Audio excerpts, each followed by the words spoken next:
Okay, so to start off, basically, if we were to be paying college athletes, they would no longer be considered student athletes. In turn, they would be considered employees to the college. By paying student athletes, it would make them employees. That undermines the very concept of being a student athlete. It gives the universities permissions to shortchange the players and to better fully embrace the concept of a university athlete if they are to be given scholarships rather than being paid monetary values. By making them employees, it is making them pay for all of the aspects that come along with being a full-time employee. That means that all of the salaries that they would be getting would then be taxed versus a scholarship that they could be receiving, which would not be taxed by the state or by the federal government. By paying student athletes, there can be many of issues that are created by giving 17 to 23-year-olds thousands of dollars into their pocket, whether throughout the year or monthly. With more money comes more problems, and then adding it to the life of a student athlete, it's only going to make bigger issues.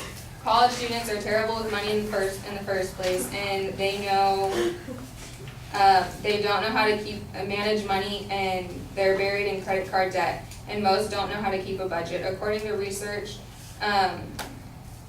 only about 39% of people in four-year universities know how to use a budget, according to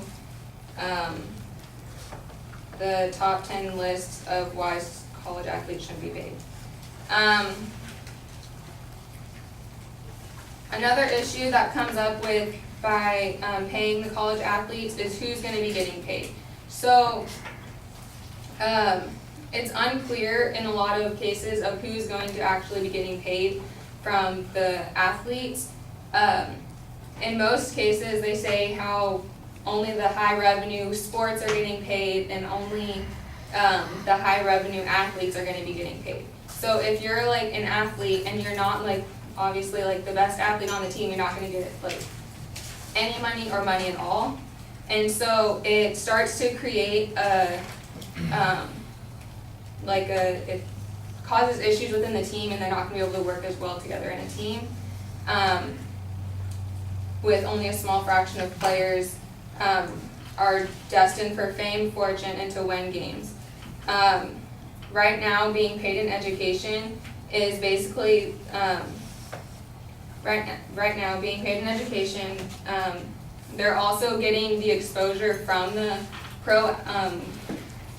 from all of the pro teams because they are playing and they can get seen still.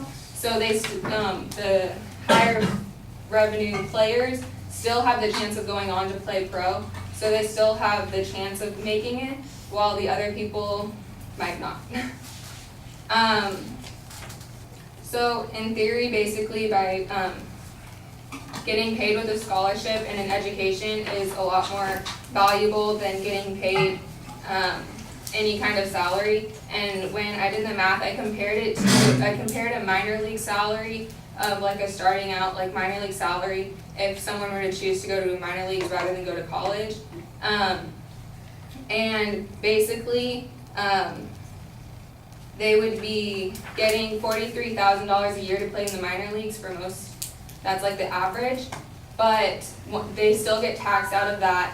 And then after that, the college scholarships that most Division I athletes receive is up to almost $65,000, which is far more significant than the amount of money that they would make.